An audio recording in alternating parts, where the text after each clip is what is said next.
Good morning students. Class 9 subject science और lesson 6 उत्तक, इसके बारे में अपने पढ़ेंगे। उत्तक क्या होता है? तो इससे पहले चैप्टर में अपने पढ़ा है कोशिका के बारे में। तो कोशिका किसे कहते हैं ये अपने पढ़ चुके हैं कि सजीवों की संरचनात्मक व क्रियात्मक इकाई, सबसे छोटी इकाई जिससे मिलकर पूरा सजीव बनता है, उसे क्या कहते हैं? कोशिका कहते हैं। अब देखो, तो सभी जो कोशिकाएं हैं वो क्या करती है? अलग अलग तरह के कार्य करती है। सभी कोशिकाएं क्या करती है?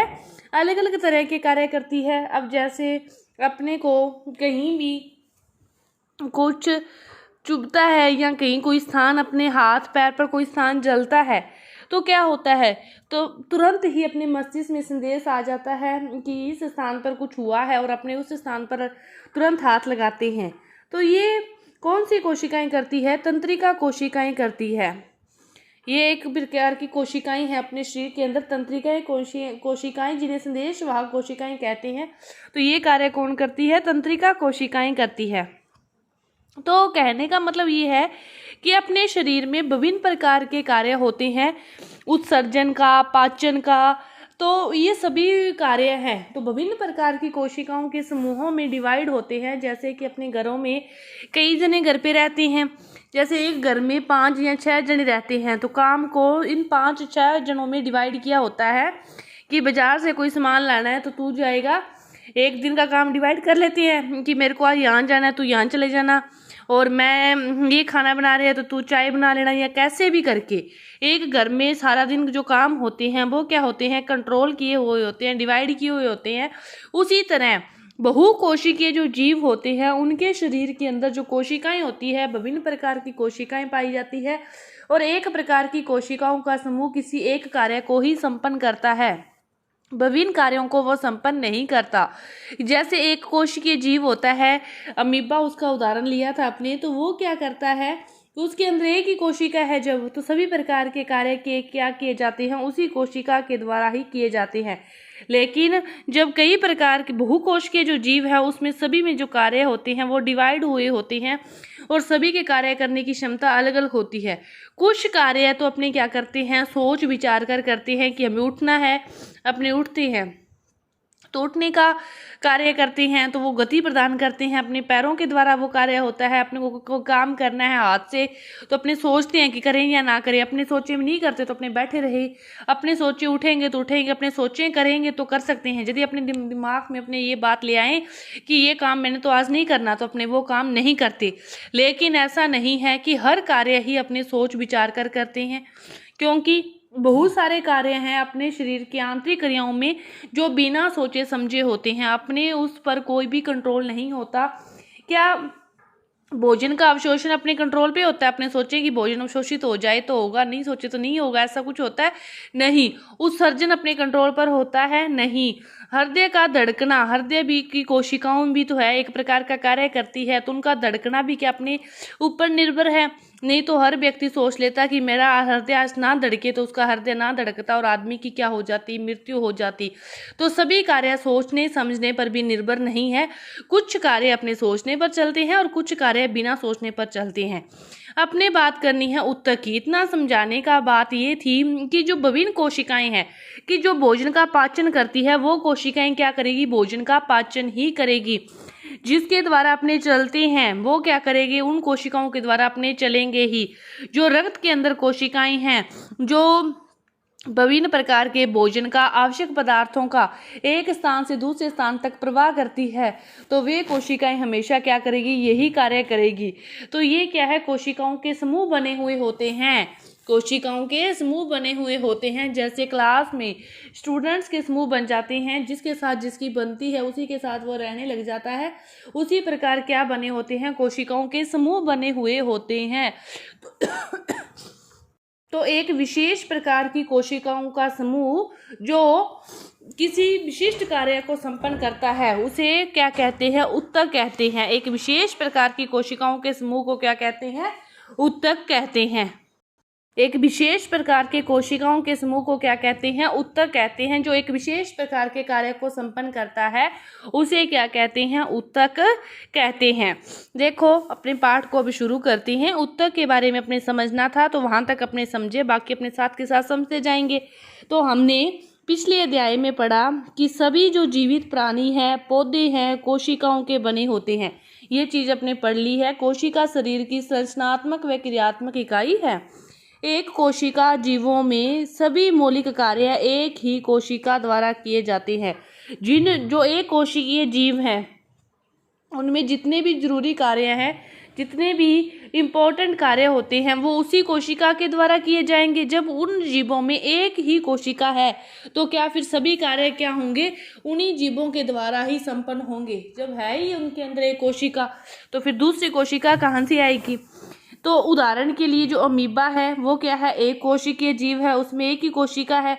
वही कोशिका क्या करती है? उसको गति प्रदान करती है। भोजन लेने की जो क्रिया है वही उसी कोशिका के द्वारा संपन्न होगी।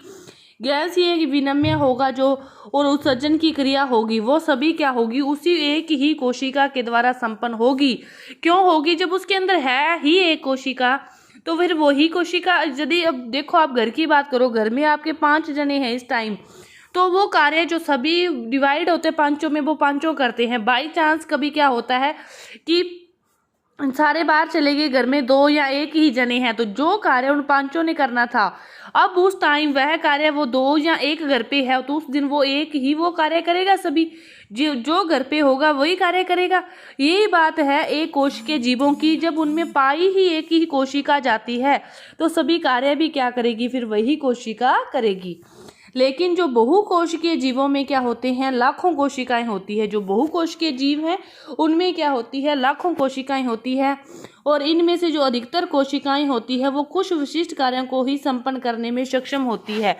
कि सभी विशिष्ट कार्य, अलग अलग कार्य करने वाली सभी कोशिकाएं क्या होती है? अलग अलग कार्य करती है। अलग अलग कार्य डिवाइड होते हैं सभी में, वह वही कार्य करती है, दूसरा कार्य नहीं करती।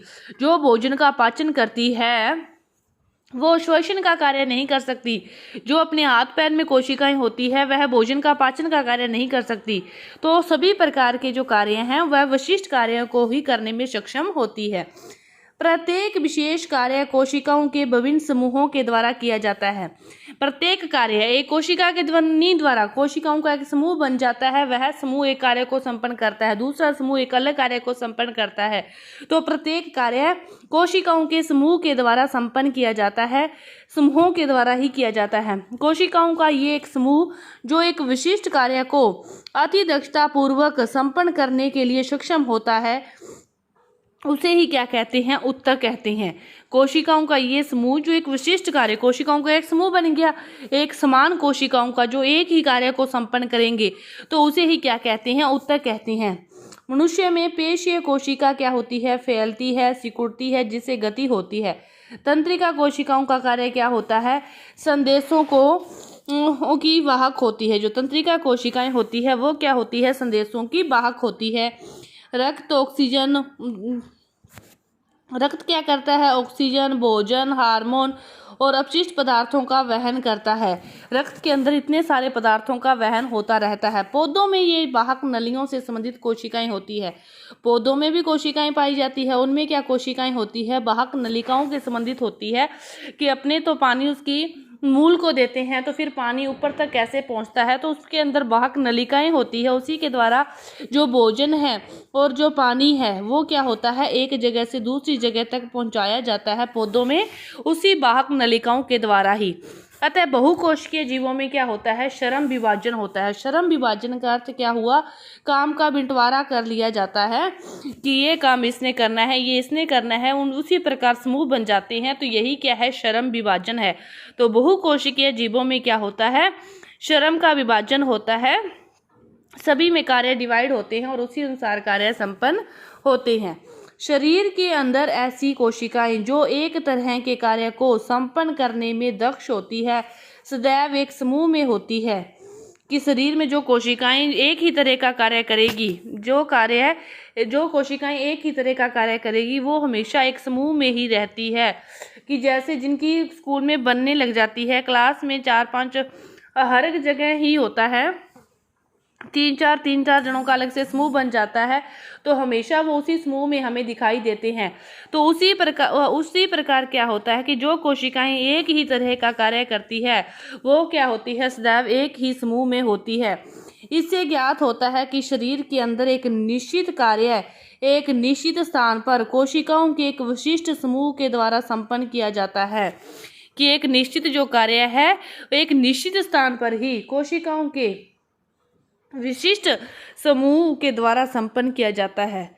कि एक निश्चित जो कार्य हो गया जिसने भोजन का पाचन करना है जिस स्थान पर होता है, अमाशय में होता है या छोटी आंत में होता है, तो उसी जगह होगा। ऐसे तो नहीं आज अमाशय में हो गया, कल कहीं और हो जाएगा, परसों कहीं और हो जाएगा। भोजन के पाचन की जो प्रक्रिया है वही रहेगी, निश्चित स्थान पर होगा। और कोशिकाओं का एक समूह जो आज भोजन का पाचन कर रहा है कल भी वो क्या करेगा, वही भोजन का पाचन करेगा। ठीक है, ये कि इसका मतलब समझो कि एक निश्चित कोशिकाओं का समूह है, निश्चित स्थान पर है और एक विशिष्ट समूह के द्वारा ही संपन्न होते हैं। कि हृदय ने धड़क रहा है तो हृदय निरंतर धड़केगा, उसी स्थान पर धड़केगा, वही कोशिकाएं उसको निरंतर कार्य करने के लिए प्रेरित करेगी। और रोज वो क्या करेगा, रक्त है उसको ही पंप करेगा, तो रोज वही कार्य करता है। समझो निश्चित कार्य को किया जाता है, निश्चित स्थान पर ही किया जाता है और कोशिकाओं का एक विशिष्ट समूह के द्वारा संपन्न किया जाता है। तो कोशिकाओं का यही समूह क्या कहलाता है, उत्तक कहलाता है। कि कोशिकाओं का एक ऐसा समूह जो समान रूप से कार्य करते हैं, समान रूप से कार्य करने वाले कोशिकाओं के समूह को उत्तक कहते हैं। दूसरी भाषा में समझे तो कि शरीर के अंदर एक निश्चित कार्य एक निश्चित स्थान पर कोशिकाओं के एक विशिष्ट समूह के द्वारा संपन्न होता है, उसी समूह को क्या कहते हैं, उत्तक कहते हैं। ये जो उत्तक हैं वो अधिकतम दक्षता के साथ कार्य कर सकने के लिए एक विशिष्ट क्रम में व्यवस्थित होते हैं। ये जो उत्तक हैं वो अधिकतम क्षमता अधिकतम दक्षता के साथ कार्य कर सकने के लिए एक विशिष्ट क्रम में ये इनका एक विशिष्ट क्रम होता है, उसी के अनुरूप ये क्या होते हैं, व्यवस्थित होते हैं। रक्त, फ्लोएम, पेशी उत्तक ये उदाहरण है कि ये विभिन्न प्रकार के उत्तक हैं। फ्लोएम क्या होता है, पादप उत्तक है। रक्त और पेशी उत्तक क्या है, जंतु उत्तक है। ये उत्तकों के उदाहरण हैं। वे कोशिकाएं जो आकृति में एक समान होती है और किसी कार्य को एक साथ संपन्न करती है, समूह में एक उत्तक का निर्माण करती है। कि कोशिकाएं जिनकी आकृति समान होती है और जो कार्य को एक साथ संपन्न करती है, जो किसी भी कार्य को एक साथ संपन्न करती है समूह में, वह क्या करते हैं, फिर उत्तक का निर्माण करती है। इसके बाद देखो, क्या पौधे और जंतु एक ही तरह के उत्तकों के बने होते हैं? जो पौधे हैं और जंतु हैं क्या वे एक ही तरह के उत्तकों के बने होते हैं? तो नहीं, पौधे और जंतु एक ही तरह के उत्तकों के नहीं बने होते, इनके बीच बहुत सारे अंतर होते हैं।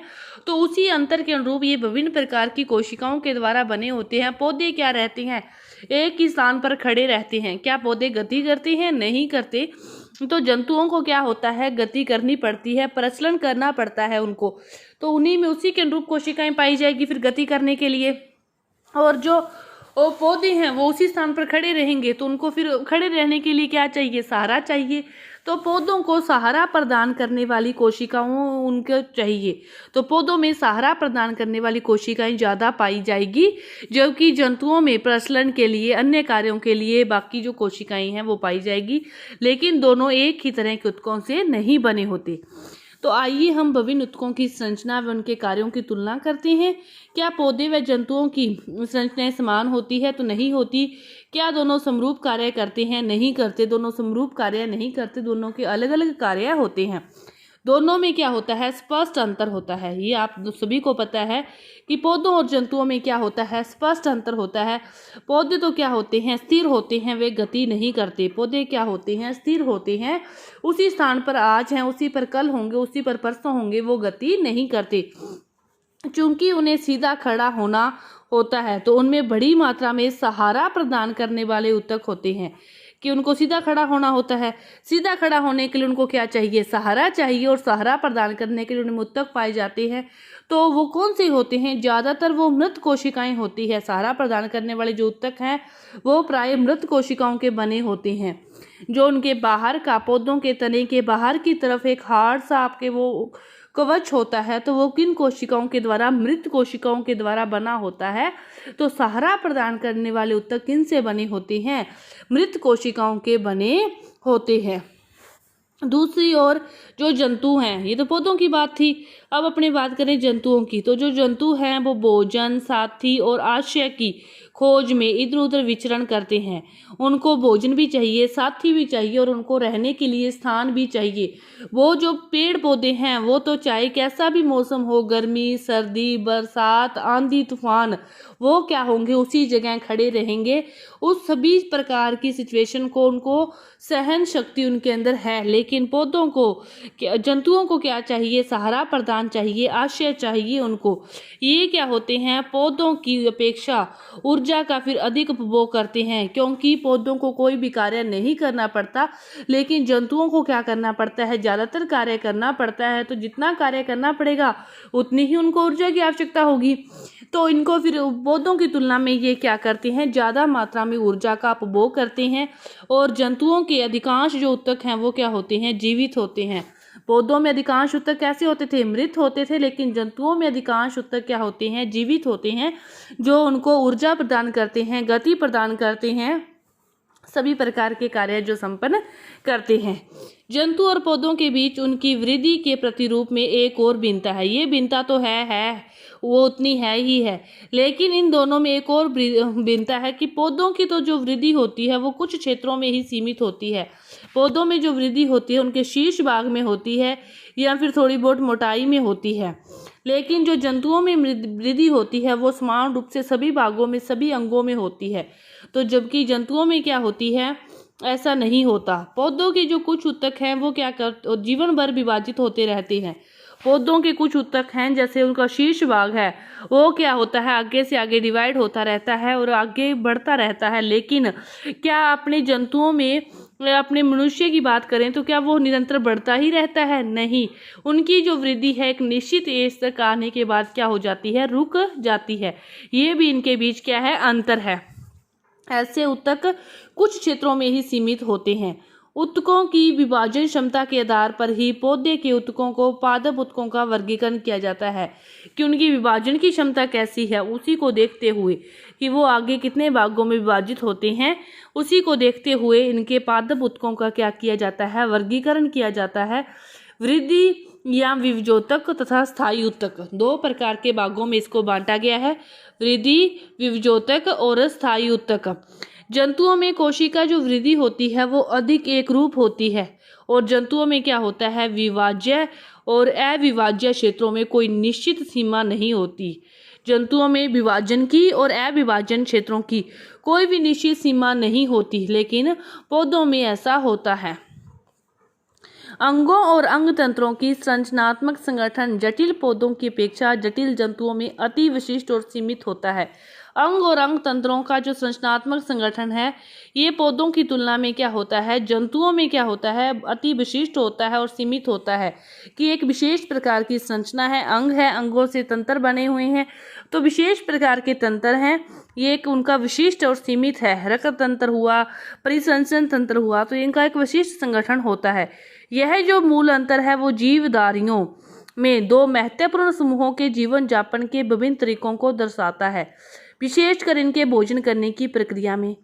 क्योंकि जो पौधे हैं वो गतिहीन अस्तित्व हैं, तो दूसरी ओर जो जंतुओं हैं उनके प्रचलन के लिए अंग तंत्रों के विकास हेतु विभिन्न प्रकार से क्या है, अनुकूलित होते हैं। अंग तंत्रों के विकास के हेतु वो क्या होते हैं, उनको विभिन्न प्रकार के अनुकूलन के अनुरूप रहना पड़ता है।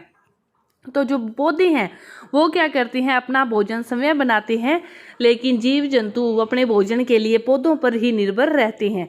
जटिल जंतुओं और पौधों के संदर्भ में अब हम ऊतकों की अवधारणा के बारे में जो विस्तृत चर्चा करेंगे, तो ये अपनी जो विस्तृत चर्चा करेंगे वो अपने अगली वीडियो में करेंगे। पादप ऊतक और उसके आगे का जो चैप्टर है वो अपने अगली वीडियो में करेंगे। धन्यवाद।